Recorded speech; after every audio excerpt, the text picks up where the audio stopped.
around Ramsey, we are grieving today. A friend of mine of over 25 years, talk radio host Phil Valentine, passed away over the weekend. And he and I have been friends a long, long time. We did a lot of, we've been on the same radio stations many times. We've been on opposite radio stations lately here in Nashville. But we've always been good friends and always shared a lot of viewpoints. And, of course, we've been in touch with, he's been battling COVID. And we've been in touch with him, his wife, the family over the last many, many weeks while this struggle has gone on. But it ended with him graduating to heaven on Saturday, and just kind of hard to believe a little bit. Yeah, still a young man, somebody that's a contemporary of yours. You guys came together in WTN, and both of you had national influence, friends. In fact, I was just thinking, when I got the email from you on Saturday that we were, the last time I was with him and you in the same place was at your house back in March. Yeah, we had a bunch of influencers there, and got a picture with him and Mike Huckabee. I sent it to Mike and sent it to his wife Susan as well over the weekend. I found that in my roll up there. Sharon actually had the picture. Sharon took it, my wife, and so. But we've been again friends a long, long time, and. You know, this brings about a lot of things. But one of the saddest parts of the whole thing is to watch the number of people in America today that are happy that someone is dead that they disagree with. Yeah. On anything. I mean, he was a conservative talk radio. So the number of people that didn't like his stance on COVID issues or on political issues that have come out and said they're glad he's dead.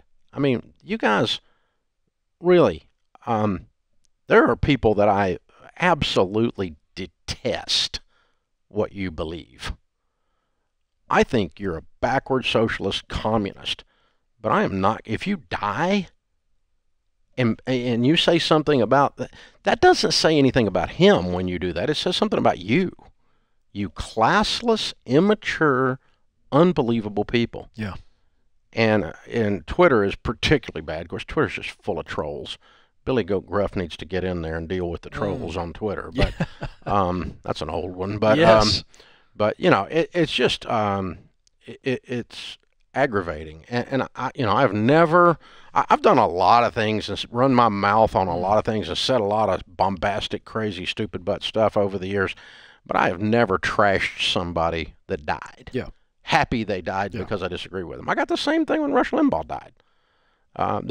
It's unbelievable. We've dehumanized ourselves. I mean, now it's like if you don't agree with me, or even worse, if you say something with some passion and some fervor that I really disagree with, you are now dehumanized. And so we're treating people as though we've forgotten that they have a family.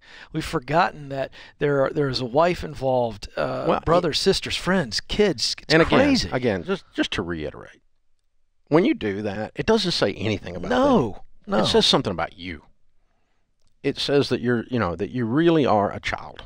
You really are an immature child. And political people have done that. I noticed one of the senators or somebody the other day said something about they wish Mitch McConnell was dead. I saw that come through the news feed. Sure. And it's just, I hope he died, or he got COVID. I hope he dies from it or something like that. I'm like, oh my God.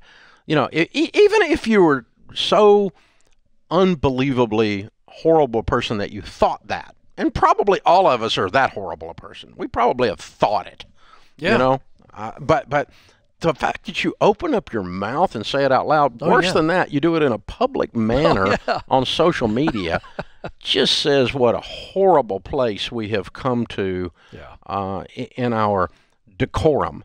We ought to be able to argue and fuss and fight and take an idea and wrestle that idea or that concept to mask or not to mask, to vaccine or not to vaccine, to block out people based on either one of those or not. You ought to be able to have that argument and have a discussion about that without absolutely having to destroy someone and just believe that it's just horrible, because Phil, of course, had come out initially and later on recanted that, but had come out against the vaccine.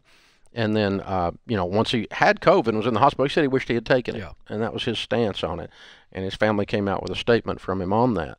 And regardless of that, but I mean, the number of people, it's sickening. It's really sickening. So anyway, we'll be, actually, we're hosting the funeral here. Oh. The service is going to be here at Ramsey in our amphitheater. Oh. And it's the only place large enough, and it's outdoors, which the family was concerned about it, being outdoors with COVID and everything. So we'll be doing that, but quite an honor.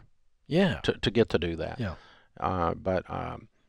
I just think some of you guys out there, and you know what, if you don't want to listen to the Ramsey Show because I say stuff like this, that's fine. I'll get along without you. I'll be just fine.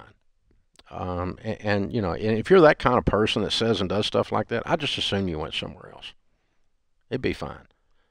Because if you said it in my presence, in my physical presence, I'm not sure I'd be, I'm not sure I wouldn't be spending some time somewhere in the pokey after that. Well, that's just it, Dave. Nobody does. They don't have that, or they're cowards. It's social media, digital courage. Yes, the social media filter has if you, removed I mean, I you grew from up in a having to look redneck at neighborhood. somebody. If you said stuff like that to somebody's face, you wouldn't have any teeth. Yeah, you get, you say something about their mama, yeah. you get jacked up. Yeah, it's absolutely right. And so, but nowadays you can do that and be a complete wuss and hide in your mother's basement. Yes.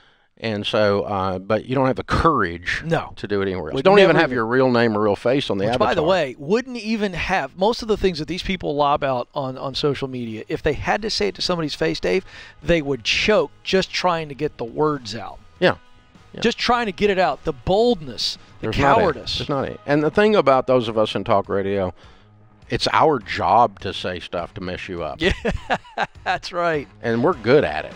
And Phil and me and people like us that have done this on a national level for decades, it's our job to have the courage to say things that you're thinking, or have the courage to say things that really upset you.